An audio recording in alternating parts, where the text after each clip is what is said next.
ஆத்மா வணக்கம். இறைவன் என் கூட இருக்கிறத நான் எப்படிங்க உணர முடியும்? முன்னாடி எல்லாம் ஒரு விஷயம் நான் யோசிச்சா அதுக்கான பதில் எனக்கு சீக்கிரமா கிடைச்சிட்டே இருக்கும். ஆனா இப்ப அந்த மாதிரி பதில் எனக்கு கிடைக்கிறது இல்ல. இறைவன் என்னை விட்டு போயிட்டாரா, இல்ல இறை சக்தி என் கூட இல்லையா, எந்த மகான்களும் என்னை வழி நடத்தலையா? இந்த மாதிரி பல மனக்குழப்பங்கள் எல்லாருக்கும் எப்பவாவது ஒரு சமயம் தோன்றி இருக்கும். ஸோ இதுக்கு உண்மையான ஒரு தீர்வு என்ன, இதுக்கான புரிதல் நீங்க கரெக்டா புரிஞ்சுக்கணும்னா மிஸ் பண்ணாம முழுமையா பாருங்க. அது மட்டும் இல்லாம இறை என்றது என்ன, இறைவன்னா யாருங்க? இப்போ இறைவனை நம்ம எப்படி முருகர், சிவன், அம்மன், திரு தெய்வ வழிபாடு இந்த மாதிரி பல முறைய வச்சு நம்ம வழிபாடுறோம். ஓகேங்களா? முருகர்னா இந்த உருவத்தில் இருப்பாரு, நமக்கு மனதுல ஒரு அந்த ஒரு விஷுவலேஷன் இருக்கும். சிவன்னா இப்படி இருப்பாங்க, அம்மன்னா இப்படி இருப்பாங்க. ஸோ இந்த மாதிரி உருவ வழிபாடு எதற்காக வந்தது? நம்ம உக்காந்த இடத்துல இருந்தே எல்லாமே பண்ணலான்னு சொல்றாங்களே சித்தர்கள் எல்லாம். நீ எங்கேயும் ஓடாத, நீ உக்காந்த இடத்துலயே உனக்கு எல்லாம் வரும், எல்லா காட்சிகளும் கிடைக்கும்ன்றாங்களே. ஸோ இதுக்கான உண்மைதான் என்ன, நான் அப்புறம் என் கோவில்களுக்கு எல்லாம் போனேன்னு ஒரு சின்ன ஒரு கிளாரிட்டி தான் இந்த வீடியோ. ஸோ மிஸ் பண்ணாம முழுமையா பாருங்க.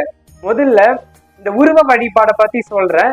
இந்த உருவ வழிபாடை பத்தி நீங்க தெரிஞ்சுக்கிட்டீங்கன்னா தான் இந்த இறை ஆற்றல் என்றது எப்படி செயல்படுது, நமக்கான விடைகள் எப்படி நமக்கு கிடைக்குது, ஸோ இதெல்லாம் நம்ம தெரிஞ்சுக்க முடியும். இப்போ மனிதர்கள், இப்ப நம்மள எடுத்துக்கோ, நமக்கு எத்தனை பேர் இருக்கு? மாமா, அண்ணன், தம்பி, சித்தி, சித்தப்பா, இந்த மாதிரி உடல் ஒண்ணுதான், நான் ஒருத்தன் தான். ஆனா என்ன கூப்பிடுறவங்க டிஃப்ரெண்டான பெயர்ல கூப்பிடுறாங்க. மனிதர்களுக்கே இந்த மாதிரி பல பெயர்கள் இருக்கு. அப்போ இறைவன்களுக்கு எத்தனை பெயர்? அதாவது அவங்க டேஸ்டுக்கு படி உருவம் பண்ணதுதான் முருகர்னா முருகர், சிவன்னா சிவன். அந்த மாதிரி பல டேஸ்டுக்கு ஏத்த மாதிரி உருவ வழிபாடுல கொண்டு வந்தாதான் உலக மக்கள் நம்புவாங்க இறைவன்னு ஒருத்தர் இருக்காரு அப்படின்னு. இந்த உலக மக்களுக்கு நம்ம கொண்டு போய் சேர்க்க முடியும் அப்படின்னு ஆதிசங்கரர் நமக்கு இந்த விஷயத்த நம்ம இது பண்ணாருங்க. அவரு சமாதி ஆகிறதுக்கு முன்னாடி 3 விஷயத்த சொல்லிட்டு அவர் சமாதி ஆகிறாரு.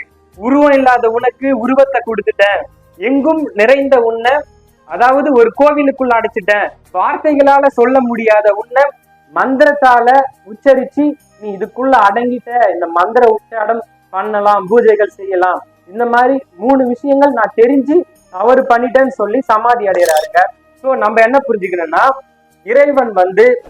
இறைவனுக்கு உருவம் கிடையாது, உருவமற்ற தன்மையில இருக்காரு. இறைவனுக்கு உருவமே இல்லை. அப்ப எப்படி நான் அந்த இறைவனை உணர்றது அப்படின்னு கேட்டீங்கன்னா, இங்கதான் இருக்கு விஷயம். அதாவது நீங்க எந்த அளவுக்கு உங்களுடைய மனதை ஒருநிலைப்படுத்தி எண்ணமற்ற நிலையில போயிட்டு ஒரு சின்ன அந்த ஒரு எண்ணம் கூட நான் இந்த தியானத்துலதான் இருக்கேன், விழிப்பு நிலையதான் இருக்கேன் அப்படின்ற ஒரு எண்ணம் வராம எண்ணமற்ற நிலையில இருக்கும் பொழுது நீங்க அந்த இறைவன் நான் என்னன்னு நீங்க உணரலாம்.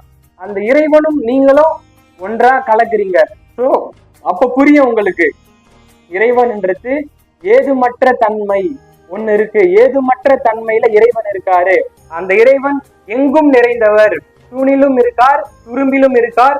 யார் யார் எங்கெங்கிருந்து என்னென்ன வேண்டினும் அங்கங்கிருந்து அருள் புரிவாய் அருட்பெருஞ்சோதி, அருட்பெருஞ்சோதி, அருட்பெருஞ்சோதி, தனிப்பெரும் கருணை.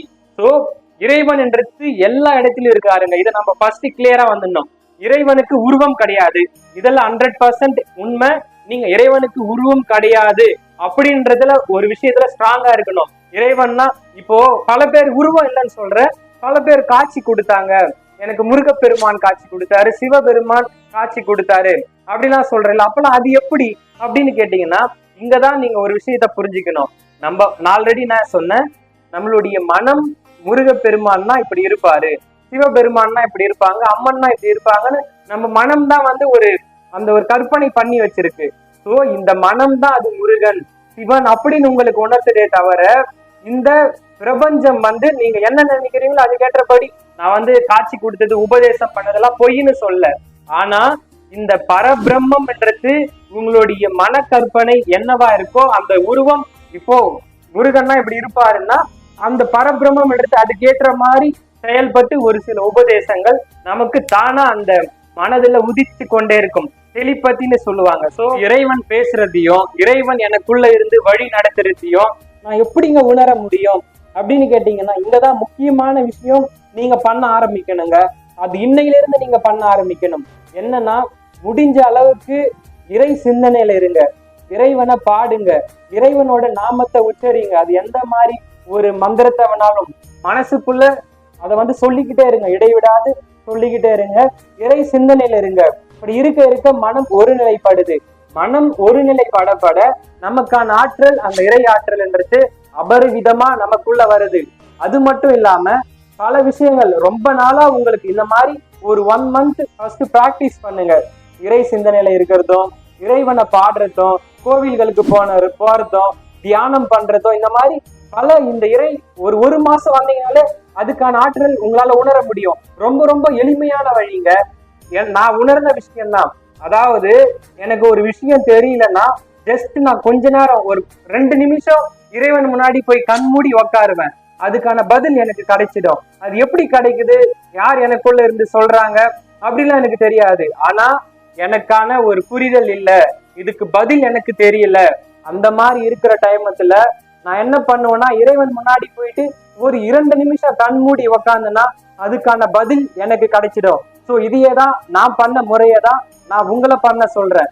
எனக்கு இது ஒர்க் அவுட் ஆச்சு, அது உங்களுக்கும் ஒர்க் அவுட் ஆகும். அது மனதை எவ்வளோக்கு எவ்வளோ அந்த ஒரு மனதிடப்படுத்தி பண்றீங்களோ. ஸோ 1 மாதம் இதை ட்ரை பண்ணுங்க. முடிந்த அளவுக்கு இறை சிந்தனையில இருங்க, இறைவனை பாடுங்க, இறை நாமத்தை உச்சரிங்க. பிறகு என்ன பண்றீங்கன்னா, தினந்தோறும் இந்த பிரபஞ்சத்துக்கிட்ட உங்களுக்கு, அதாவது இறைவனுக்கு உருவம் இல்லைன்னு நான் சொன்னேன், இறைவன் எங்கும் நிறைந்தவர்னு சொன்னேன். அந்த எங்கும் நிறைந்தவரை நீங்க எங்கிருந்து நினைச்சாலும் அங்க வருவாரு. அதுதான் யார் யார் எங்கிருந்து என்னென்ன வேண்டினும் அங்கங்கிருந்து அருள் புரிவாய் அருட்பெருஞ்சோதி. ஸோ நீங்க ஒரு 1/2 மணி நேரம் தூங்குறதுக்கு முன்னாடி இதுக்கான பதில் எனக்கு தெரியல, இதுக்கான பதில் நீ தான் கொடுக்கணும், நான் என்ன பண்ணணும், ஒரு கிளாரிட்டி இல்லாம இருக்க, நீங்க எங்கும் நிறைந்தவர் எனக்குள்ளே இருக்கீங்க, அண்டத்தில் இருக்கிறது எல்லாம் இந்த பிண்டத்தில் இருக்கு, அப்போ நீங்க தான் என்ன வழி நடத்தணும் அப்படின்னு சொல்லிட்டு உக்காந்து ஒரு 1/2 மணி நேரம் கண்மூடி, உங்களுக்கு எண்ணம் ஓடுனாலும் பரவாயில்ல, கண்மூடி விடாமுயற்சியோட உக்காந்துக்கிட்டே இருங்க. பிறகு படுத்துடுங்க. படுத்துட்டு அது உங்களுக்கு கனவு மூலயமா அந்த ஒரு செய்தி வரலாம். அப்படி இல்லையா, தூங்கி எழுந்துக்கிறீங்க பாருங்க, தூங்கி எழுந்து முதல்ல உங்களுக்கு என்ன ஒரு தாட் வருதோ அதுதான் உங்களுக்கு இறைவன் அனுப்புற செய்தி.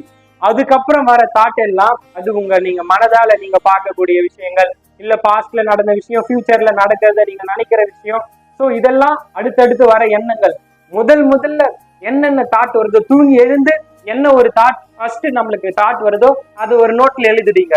ஏன்னா அடுத்த நாள் ஞாபகம் இருக்காது. அந்த மாதிரி ஒரு 10 நாள் ட்ரை பண்ணுங்க. இன்னும் என்ன பண்றீங்கன்னா, பிரபஞ்சத்துக்கிட்ட கோரிக்கை வைங்க, எனக்கு இந்த விஷயத்துக்கு பதில் தெரியல, இதுக்கான விடை என்ன கேட்டுக்கிட்டே இருங்க. சத்தியமா சொல்றேன், அது ஒரு வாரத்துல இல்ல ஒரு மாசம்லாம் ரொம்ப அதிகங்க. 5 நாள் 3 நாள் இப்படின்றதுக்குள்ள உங்களுக்குள்ள அந்த ஒரு அந்த செயல் அது வந்துகிட்டே இருக்கும். டெலிபதின்னு சொன்ன பாத்தீங்களா, யாரோ பேசுற மாதிரி இருக்கும், இந்த மாதிரி எல்லாம். ஸோ இது 100% நடக்குங்க. கண்டிப்பா ட்ரை பண்ணுங்க. இறை சக்தின்றது இப்படிதான் நமக்கு அந்த ஒரு செய்தி அனுப்புது. எவ்வளோக்கு எவ்வளோ இந்த பிரபஞ்சத்துக்கிட்டையும் நம்மளுடைய மனதை ஒருநிலைப்படுத்தி ஒரு நல்ல விஷயத்த நம்ம கேட்கிறோமோ, அதாவது இங்கதான் ஒரு மெயினான பாயிண்ட் இருக்கு. நீங்க எந்த அளவுக்கு ஒரு நல்ல விஷயத்த யோசிக்கிறீங்களோ அதுக்கான பதில் நல்லதா வரும். நீங்க தீய விஷயத்த யோசிச்சீங்கன்னா அது நெகட்டிவா தான் வரும். இதுல நீங்க கிளியரா இருக்கணுங்க. நம்மளுடைய எண்ணத்தை நம்ம கரெக்டா வச்சுக்கணும். எப்பயுமே நல்ல விஷயத்த யோசிக்கிற மாதிரி நம்மளுடைய எண்ணம் இருக்கணும். பிறருக்கு உதவணுன்ற ஒரு நன்மை, அந்த ஒரு எண்ணம் இருக்கணும். எல்லா உயிரையும் உங்க உயிர் போல பாக்குறேன் அப்படின்னு நான் பாக்குறேன் அப்படின்ற ஒரு எண்ணம் இருக்கணும். இந்த மாதிரி பிற உயிர்களை துன்புறுத்தக்கூடாது அப்படின்ற ஒரு எண்ணம் இருக்கணும். ஸோ இந்த மாதிரி எண்ணங்கள்லாம் நம்ம வளர்த்துக்கிட்டோம்னா இதெல்லாம் ரொம்ப நீங்க கஷ்டப்பட வேண்டிய விஷயமே இல்லை. நீங்க இறைவனை தேடி போக வேண்டியது கிடையாது. இறைவன் உங்களை தேடி வருவாரு. இங்கதான் அல்டிமேட்டான பாயிண்ட் இருக்கு. எப்போ நம்மளுடைய, அதாவது வெளிப்புறமும் தூய்மையா இருக்கணும், நம்மளுடைய உள்புறமும் தூய்மையா இருக்கணும். இந்த வெள்ளை மனதோடு எப்போ நம்ம இருக்கிறோமோ பல விஷயங்கள் தானா புரிய ஆரம்பிக்குங்க. நம்ம இறைவனை ரொம்ப தேடி போக வேண்டாம். தியானத்துல எல்லாம் நீங்க ரொம்ப நேரம் ஐயோ மனம் கஷ்டப்படுது, அப்படியாவது இப்படியாவது, என்னால ரொம்ப நேரம் உட்கார முடியலையே, இப்படிதான் நீங்க கஷ்டப்பட வேண்டிய அவசியமே கிடையாது. நீங்க நல்லதை யோசிக்க யோசிக்க உங்களுடைய மனம் ஒருநிலைப்படப்பட இந்த தியானமும் தவமும் தானா கைகூடும். அதாவது சிம்பிளான விஷயம், நீங்க அழகா முக்தி நிலையை நோக்கி போயிடுவீங்க. அதாவது தியானம் கூடிச்சுனால என்ன ஆகும், அடுத்தது சமாதி நிலை. சமாதி நிலை போகும்போது இறைவன்னா யாருன்றத நீங்க உணர்ந்துடுவீங்க. ஓ, இறைவன்னா இப்படிதான் இருக்காரு, ஏதுமற்ற ஒரு தன்மையில இருக்காரு, அவருக்கு உருவம் கிடையாது, அது ஒரு பேரானந்த நிலை. நம்ம சிற்றின்பத்தை இவ்வளவு நாள் அனுபவிச்சிருந்தோம், நம்ம அந்த சமாதி நிலைக்கு போகும்போது அந்த ஒரு நிலையில நம்ம இதுல இருக்கோம்னு கூட அப்படி தெரியாது, ஆனா ரொம்ப ஒரு பேரானந்த நிலையில இருப்போம். சோ சுலபமான இப்போ இந்த 2 விஷயம் பண்ணீங்கனாலே இந்த இறைவனை உணர்றதும் இறைவன் உங்க கூட பேசுறதும், சோ இதை நீங்க உணர்ந்துடலாம். சிம்பிளான விஷயங்க. ஒண்ணு, இறை சிந்தனையில இருக்கிறீங்க, இரண்டாவது மற்ற உயிர்கள் நல்லா இருக்கணும்ன்றத நினைக்கிறீங்க. சோ இப்படி இருக்க நீங்க ரொம்ப கஷ்டப்பட வேண்டியது இல்லை, தானா பல விஷயங்கள் புரியும்.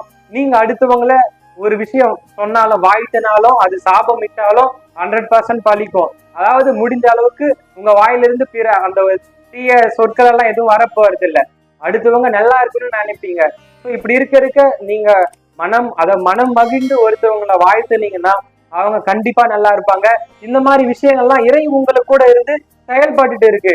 பல மகான்கள் உங்களுக்குள்ள இருக்காங்க. ஸோ நீங்களே ஒரு ஞானம் அடைஞ்சிட்டீங்க. ஸோ இதெல்லாம் சீக்கிரம் நடந்துடாது, பல வருடங்கள் இதை கடைபிடிக்கணும். அந்த நான்ற ஒரு அகங்காரமே இருக்கக்கூடாதுங்க. இந்த மாதிரி விஷயங்கள் பண்ணாதான், இந்த மாதிரி நீங்க செயல் செய்ய செய்ய இந்த நான்றது அழிஞ்சிட்டு இங்க நான் ஒண்ணுமே இல்லை, இது எல்லாம் சும்மா, நான் இருக்கிற என் இடம் இது கிடையாது, டெம்பரவரியா நான் இங்க வந்திருக்கேன், என்னுடைய இடம் வேறு, இறைவன் கிட்ட இருந்து நான் வந்தேன், திருப்பி இறைவன் கிட்ட நான் போகணும், அதுக்கான வழி நமக்கு ஸ்ட்ரெயிட்டா இருக்கு. ஆனா நம்ம என்ன பண்றோம், சுத்திக்கிட்டு வளைச்சிட்டு அந்த சந்துக்குள்ள போய் இந்த சந்துக்குள்ள போய் பல ஆசைக்குள்ள போய் மாட்டி மாட்டி திரிஞ்சு அலைஞ்சி கடைசியில ஒண்ணுமே இல்லாம கடைசியில வயதான அப்புறம் இறைவன் நான் யாருன்னு போறோம், மரணம் வந்துட்டு ஒரு யூஸ் இல்லை. ஸோ அதை இளமையிலிருந்தே நம்ம தேட ஆரம்பிச்சிடுவோம். இறை சக்தின்றது எப்படி நம்ம கூட பேசுதுன்றத உணர ஆரம்பிச்சிடுவோம். இந்த மாதிரி நம்ம ஒரு பாதையில போனா எப்பவுமே ஒரு பேரானந்தமா இருக்குங்க. நம்ம இந்த சிற்றின்பத்தெல்லாம் தாண்டி இந்த உலக வாழ்க்கையில இருக்கிற சிற்றின்பத்துல இருந்து விடுதலை ஆகி பேரின்பம் நிலையானது ஒன்று, அது சர்வேஸ்வரன். அந்த சர்வேஸ்வரனை நாம் போய் சேரணும். ஸோ இதுக்காக தான் நம்ம வந்திருக்கோம் அப்படின்றத கடைசியில சொல்லி இந்த வீடியோவை முடிச்சுக்கிறேங்க. பல விஷயங்கள் இந்த வீடியோல இருந்து தெரிஞ்சிருப்பீங்க. ஸோ இந்த வீடியோ பிடிச்சிருந்ததுன்னா மறக்காம லைக் அண்ட் சப்ஸ்கிரைப் பண்ணிட்டு உங்களுடைய ஃப்ரெண்ட்ஸ் அண்ட் ஃபேமிலி சர்க்கிளுக்கு இந்த வீடியோவை ஷேர் பண்ணிடுங்க. இன்னொரு நல்ல வீடியோல பார்ப்போம். Thank you guys.